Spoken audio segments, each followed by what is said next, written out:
நடப்பது எல்லாம் நன்மைக்கே, நன்மையாய் நடந்த எல்லாவற்றுக்கும் நாம் பிரபஞ்சத்துக்கு நன்றி சொல்வோம். இந்த பதிவை நீங்க பாக்குறீங்கன்னா உங்களுடைய கேள்விகளுக்கான பதில் கிடைக்க போகுது அப்படின்றது தான் அர்த்தம். ஏன்னா பிரபஞ்சம் இந்த நேரத்துல உங்களுக்கான பதிலை கொண்டு வந்திருக்கு இந்த பதிவின் மூலயமா. ஸோ அந்த பதில்கள் என்ன, அது எப்படி நம்ம பார்க்க போறோம் அப்படின்றதெல்லாம் நான் இப்போ உங்களுக்கு சொல்றேன். பிஃபோர் தட், நான் உங்கள் Sara, the empress of tarot and spiritual healer. உங்க எல்லா ராசிக்கும், நீங்க எல்லாரும் ஒரு ஒரு ராசியில இருப்பீங்க. அப்போ ஒரு ஒரு ராசிக்கும் தனித்தனியா உங்க மனசுல கேள்விகள் 1000 இருக்கும். ஆனா முக்கிய விஷயங்களுக்கான கேள்விகள் பார்க்கும்போது அது ஒரு 5 கேட்டகரியா நம்ம எப்பவுமே பிரிச்சுக்கலாம்.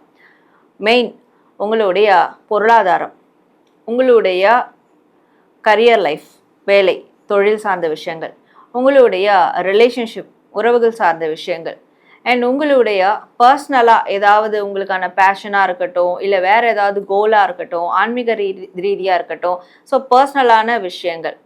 அது மட்டும் இல்லாமல் நீங்கள் ஸ்டூடெண்ட்ஸாக இருந்தாலும் சரி, நிறைய பேர் வேலை பார்த்துக்கிட்டே படிச்சுக்கிட்டு இருப்பீங்க, அப்படி இருந்தாலும் சரி, இல்லை உங்களுடைய குழந்தைகளுக்கான கல்வி சார்ந்த விஷயமா இருக்கட்டும். இந்த 5 கேட்டகரிஸ் தான். இதை பேஸ் பண்ணி தான் நம்மளோட வாழ்க்கை எப்பவுமே மூவ் ஆகிட்டே இருக்கும் இல்லையா? அப்போது அந்த 5 கேட்டகரியில் உங்களுக்கு என்ன மாதிரியான கேள்விகள் இருந்தாலும் அந்த ஒரு கேள்விகளுக்கான பதில் ஆமாவா இல்லையா, எஸ் ஆர் நோ, இதை தான் நம்ம பார்க்க போகிறோம்.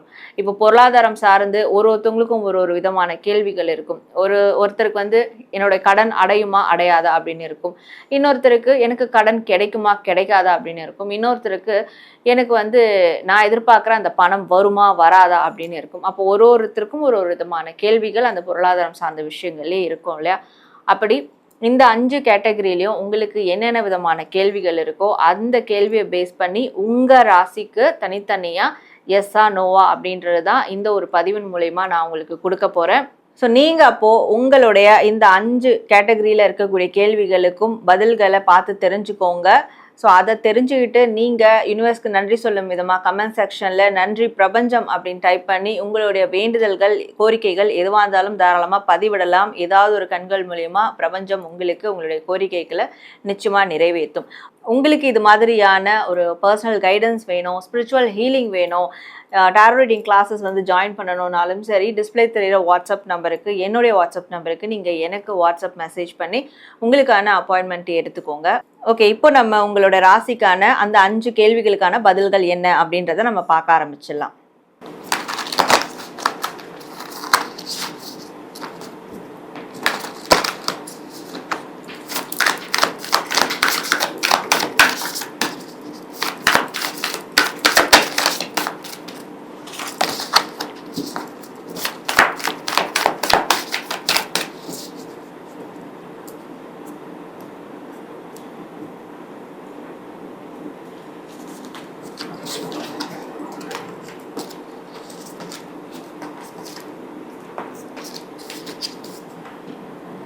துலாம் ராசி, உங்களுடைய 5 விதமான கேள்விகள், 5 விதமான விஷயங்கள் இன்ட்ரோல சொன்ன மாதிரி அந்த விஷயங்களுக்கான கேள்விகளை நீங்கள் எடுத்து வச்சுக்கோங்க.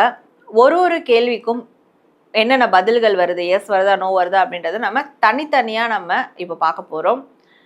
உங்களுடைய கேள்விகளுக்கான பதில் எஸ் வந்தாலும் சரி, நோ வந்தாலும் சரி, அதை நீங்கள் சரிவர எடுத்துட்டு பேலன்ஸ்டாக எடுத்துட்டு அதற்கான விஷயங்களை நீங்கள் தாராளமாக முன்னெடுப்புகளாக செய்ய ஆரம்பிக்கலாம்ன்ற வேண்டுகோளோடு நான் ஸ்டார்ட் பண்ணுறேன். முதல் கேள்வி, உங்களுடைய வேலை தொழில் சார்ந்த விஷயத்திற்கான ஒரு கேள்வி. அந்த கேள்விக்கு எஸ் வருதா நோ வருதா அப்படின்றத பார்க்கலாம். துலாம் ராசி, வேலை தொழில் சார்ந்த அந்த ஒரு கேள்விக்கு ஒரு பாசிட்டிவான ஒரு பிக் எஸ் அப்படின்னு சொல்லலாம். ஏன்னா நீங்கள் கேட்ட கேள்வி உங்களுக்கே பதில் இருக்குது, உங்களுக்கே தெரியும், உங்களால் அது முடியும், உங்களுக்கு அது கிடைக்கும், உங்களுக்கு அந்த கெப்பாசிட்டி இருக்குது அப்படின்றது. ஸோ அதே மாதிரி நீங்களும் அதுக்கு எவ்வளோ டெடிகேட்டிவாக இருக்கிறீங்க, உங்களுடைய ஹோல் அந்த எமோஷன்ஸை உங்களோட வேலை தொழில் சார்ந்த விஷயங்களை எவ்வளோ நீங்கள் ஸ்பெண்ட் பண்ணுறீங்கன்றதுக்கு உங்களுக்கே தெரியும். அதற்காக ஒரு பெரிய பாசிட்டிவான எஸ் அப்படின்றது தான் வந்திருக்கு, கேள்வி என்னவா இருந்தாலும். இப்போ உங்களுடைய நிதி நிலைமை பொருளாதாரம் சார்ந்த அந்த ஒரு கேள்விக்கு எஸ் வருதா நோ வருதா அப்படின்றத பார்க்கலாம். துலாம் ராசி, நிதி பொருளாதாரம் அந்த கேள்விக்கும் ஒரு பாசிட்டிவான ஸ்பீட் அண்ட் ஆக்ஷனான ஒரு எஸ் அப்படின்றதா வருது. ஸோ சொன்ன மாதிரி அப்படியே ஸ்பீட் அண்ட் ஆக்ஷனாக வந்து போக போகுது. நீங்கள் என்ன மாதிரியான ஒரு கொஸ்டின் முன் வச்சாலும் சரி, அதுக்கு ரொம்ப ரொம்ப பாசிட்டிவான ஒரு எஸ் அப்படின்றத நீங்கள் தாராளமாக இங்கே எடுத்துக்கலாம். அதுதான் உங்களுக்கு வந்து வரும். நீங்கள் என்ன கேட்டாலும் அது உங்களுக்கு நல்ல விதமாக நடக்க ஆரம்பிக்கும். துலாம் ராசி உங்களுடைய காதல், திருமணம், இந்த ரிலேஷன்ஷிப் சார்ந்த விஷயத்துக்கான ஒரு கேள்வி இருக்கு இல்லையா, அந்த கேள்விக்கு என்ன பதில் அப்படின்றத பார்க்கலாம். துலாம் ராசி அதற்கு ஒரு பாசிட்டிவான நோ அப்படின்னு வருது. அது ஏன் பாசிட்டிவான நோ அப்படின்னு பார்க்கும்போது அது எஸ்ஸாக வரும், எஸ்ஸாக மாறும். ஆனால் நிறைய பிரச்சனைகள் அதுக்குள்ளே இருக்குது. பிரச்சனைகள்ன்றதை விட நிறைய கன்ஃபியூஷன்ஸ் இருக்குது. இப்போ உங்கள் 2 பேருக்குள்ள ஒருத்தருக்கு ஒருத்தர் நிறைய கன்ஃபியூஷன் இருக்கும், டவுட்ஸ் இருக்கும், கான்ஃப்ளிக்ட் இருக்கும். இல்லை மற்றவங்க பேசுகிறத நீங்கள் 2 பேர் கேட்டு முடிவெடுக்கிறதா இருக்கலாம். மற்றவங்களுடைய ஆதிக்கம் அதிகமாக இருக்கும். அவங்க ஏதாவது உங்களை ட்ரிகர் பண்ணுவாங்க, மற்றவங்க உங்கள் 2 பேரை. ஸோ மற்றவங்களால் வரக்கூடிய பிரச்சனைகள் இருக்கிறதுனால தான் இது வந்து ஒரு பாசிட்டிவான நோவாக இருக்குது. அந்த பிரச்சனைகள் அப்போ எங்கே வந்து ஸ்டார்ட் ஆகுது, அந்த மற்றவங்க உள்ளே வர்றதை நீங்கள் தடுத்துட்டிங்கன்னா அது அப்படியே எஸ்ஸாக மாறிடும். ஸோ அதனால தான் இங்கே பாசிட்டிவான நோ அப்படின்றது இருக்குது. மற்றபடி இது வந்து இல்லாமல் போகிறது, கிடைக்காம போகிறது அப்படிலாம் கிடையாது. அதனாலேயே பாசிட்டிவான நோ. சரிங்களா? ஸோ துலாம் ராசி இந்த 3 விஷயங்களை தவிர்த்து உங்களுடைய பர்சனல் லைஃப்பில் பேஷன் ரிலேட்டடாக உங்களுடைய ஆன்மீகம் சார்ந்து ஒரு கேள்வி இருக்கும் இல்லையா, அந்த கேள்விக்கு என்ன பதில் அப்படின்றத பார்க்கலாம். ஸோ அந்த கேள்விக்கான பதில் ஒரு பாசிட்டிவான எஸ். உங்களுக்கு என்ன விஷயங்கள் கிடைக்குதோ, என்ன விஷயங்கள் நடக்குதோ, நீங்கள் பண்ணணும்னு இருக்கீங்களோ அது எல்லாமே சாலிடான ஸ்பீட் அண்ட் ஆக்ஷனோட பண்ணுவீங்க.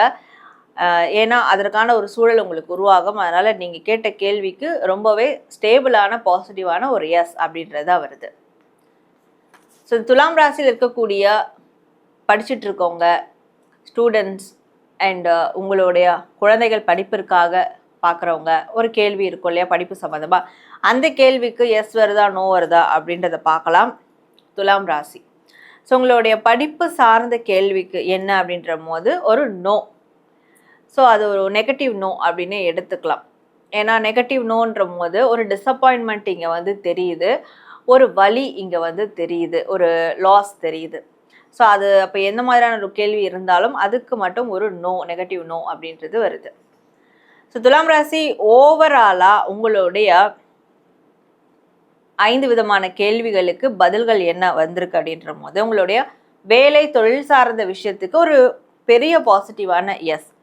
உங்களுடைய நிதி நிலைமை பொருளாதாரம் சார்ந்த ஒரு கேள்விக்கு ஒரு ஸ்பீட் அண்ட் ஆக்ஷனான ஒரு பாசிட்டிவ் எஸ். உங்களுடைய ரிலேஷன்ஷிப் சார்ந்த அந்த ஒரு கேள்விக்கு ஒரு பாசிட்டிவான நோ. உங்களுடைய பர்சனல் லைஃப் சார்ந்த ஒரு கேள்விக்கு ஒரு பாசிட்டிவான ஸ்பீட் அண்ட் ஆக்ஷனான ஒரு எஸ். உங்களுடைய படிப்பு சார்ந்த ஒரு கேள்விக்கு ஒரு நெகட்டிவான நோ. ஸோ இந்த பதில்கள் தான் உங்களுக்கு வந்திருக்கு. இந்த பதில்கள் எஸ் நோ என்னவா வந்தாலும் அதை மாற்றிக்கக்கூடிய விஷயங்களும் அதை தக்க வச்சுக்கக்கூடிய விஷயங்களை மட்டும் நீங்கள் பார்க்கணுமே தவிர்த்து இதுக்காக நீங்கள் அப்செட் ஆக வேண்டாம் அப்படின்றது தான் என்னுடைய ஒரு வேண்டுகோளாக உங்களுக்கு வைக்கிறேன்.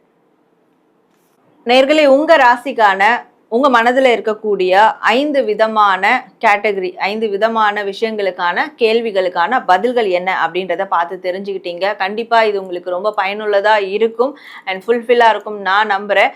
எஸ் வந்ததுனாலும் சந்தோஷப்பட்டுக்கோங்க, நோ வந்ததுனாலும் ஓகே நல்லதுக்காக தான் அப்படின்னு நினச்சிக்கோங்க. அதுக்காக நீங்கள் வந்து வெக்ஸ் ஆக தேவையில்லை. ஸோ இதே மாதிரி வேறு என்ன பதிவு உங்களுக்கு வேணும் அப்படின்னாலும் கண்டிப்பாக கமெண்ட் செக்ஷனில் நீங்கள் தாராளமாக என்கிட்ட கேட்கலாம். அண்ட் உங்களுக்கு பர்சனல் கைடன்ஸ் டவுட்ஸ் இருந்தாலும் என்னோடய வாட்ஸ்அப் நம்பருக்கு நீங்கள் மெசேஜ் பண்ணலாம். அண்ட் அது மட்டும் இல்லாமல் கமெண்ட் செக்ஷனில் நன்றி பிரபஞ்சம் அப்படின்னு டைப் பண்ணி உங்களோட வேண்டுதல்களை ஃபீட்பேக்காக கண்டிப்பாக கமெண்ட் பண்ணுங்கள். And like, share and subscribe பண்ணிக்கோங்க. நான் உங்களை அடுத்து இன்னொரு பதிவோடு மீட் பண்ணுறேன். நன்றி, வணக்கம்.